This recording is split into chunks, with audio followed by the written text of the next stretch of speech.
Over the past several months, I've been focusing this channel on the things we do as cyclists to promote our health, quality of life, and longevity. Most of the time, we consider cycling just exercise or a way to unwind. When you look at the research we've done on this channel, it's much, much more than that. It changes our body and our mind. Just over the last few months, 500,000 of you have tuned in, shared your stories, and hopefully learned some things about staying fit none of us probably ever realized. So today I'm going to share the best moments from those videos in one short recap. I'll focus on the items that resonated with you the most and have the biggest impact on our cycling and our lives. I'll also put links to the original videos in the description if you want to explore those topics more fully. So, if you want to understand not just how to enjoy cycling more, but enjoy your life more, this video is for you. Now in cycling, we often focus on our legs and our lungs, but it really starts with the brain, how we think and how we feel. Can cycling make us happier? Well, you guessed it. There's a lot of scientific evidence that shows that vigorous exercise, particularly things like cycling, really contribute to happiness. These studies are in the area of neuroscience, psychology, and public health.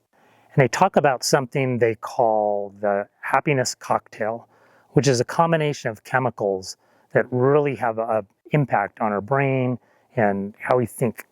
For instance, something you probably already heard of is endorphins.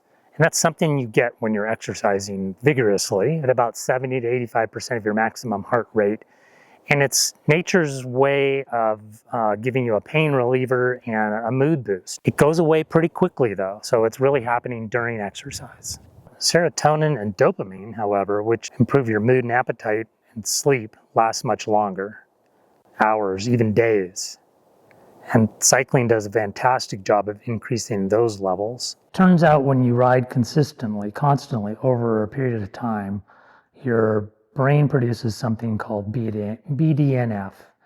BDNF is something scientists kind of refer to as miracle grow for the brain. It actually is something that helps us grow brain cells.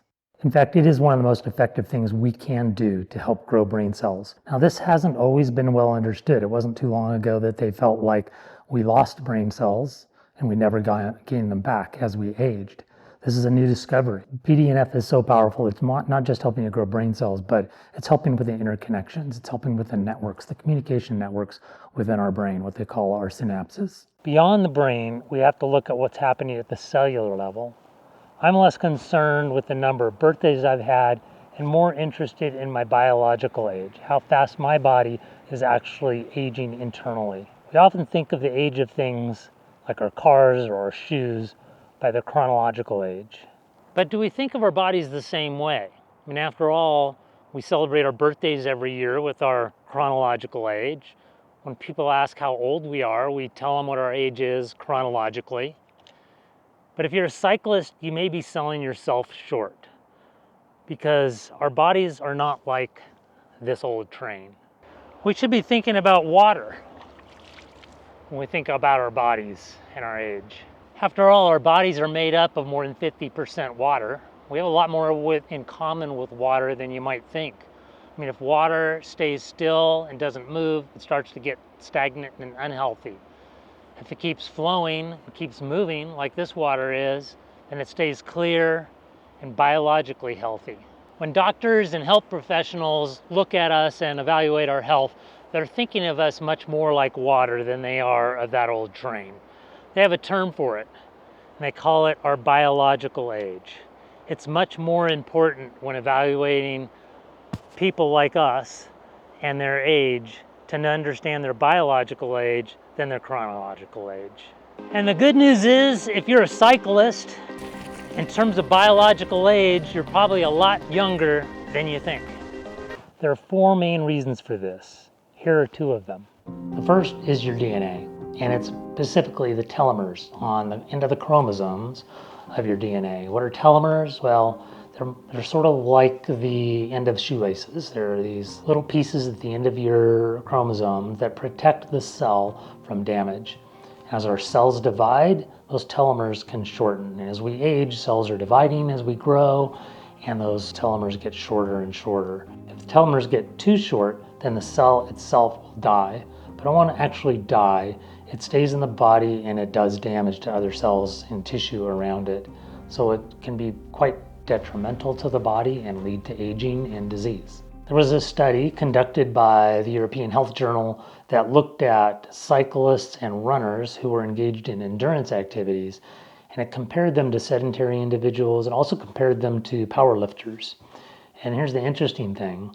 The endurance athletes, the cyclists and the runners, had telomeres that were twice as long as those of both the sedentary individuals and the powerlifters. So there is something unique about endurance type of activity, cycling activity, that protects the cells by keeping longer telomeres and protecting us from the potential decline in age. A good quality muscle is a lean muscle. It doesn't have a lot of fat in it, much like a filet mignon if you were comparing to steak grades. A bad quality muscle has fat in it. It has ribs of fat in it, like a ribeye steak.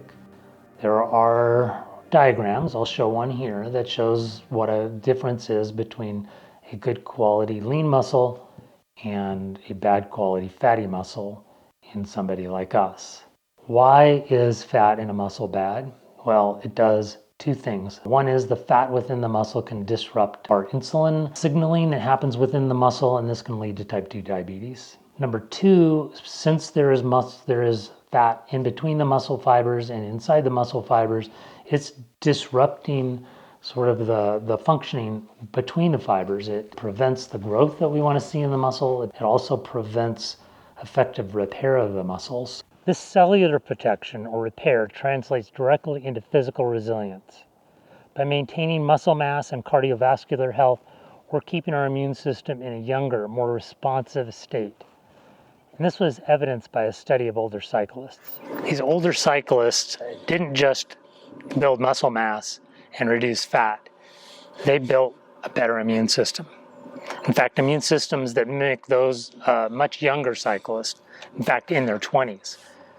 And what they found was the T cells were built up in these older cyclists. And it's the T cells that fight off disease.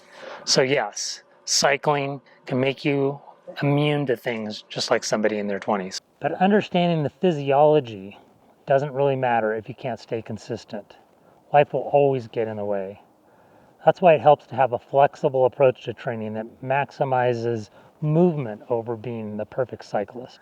So rather than focusing on cycling every day, I now focus on doing something active every day.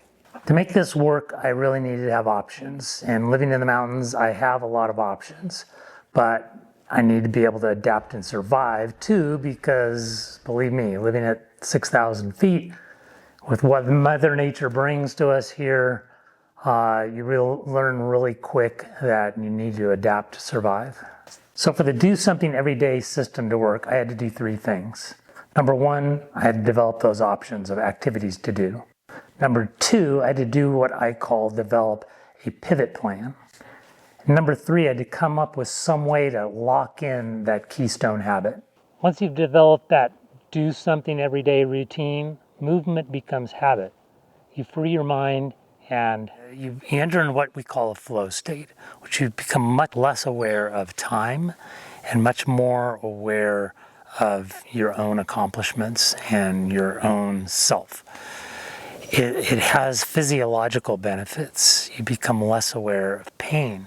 You're perfecting your body when you repeat these things over and over again, and you can see it because by controlling your environment, by repeating things over and over again and allowing the environment to just sort of fade into the background, you start to recognize the both mental and physiological changes to your own body. And this could be within the cells of the body, the ability of the body to uptake more oxygen. You're going to feel more capable each time you complete an activity. By repeating the activity, you actually start to feel less pain. Because it's a repetition, the pain starts to fade into the background a little bit, and that allows you to achieve more. How much is enough? Well, what they found was no matter how much you exercised, the more you exercised, the more it helped. And that's where she came up with the term, every drop of sweat counts. The science says it all. We aren't just riding bikes. we are telling our bodies to stay capable, tough, and young.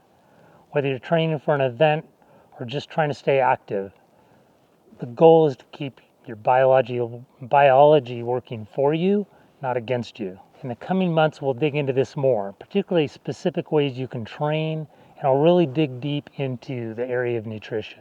I'm Patrick, and this is Road Less Traveled. I hope this summary helps you navigate your own path to health and longevity. If you found value in this little summary, go dig deeper into some of those videos. Share it with anybody that you think could also get value out of it. Please subscribe, hit notifications, give it a thumbs up. That really helps. Until next time.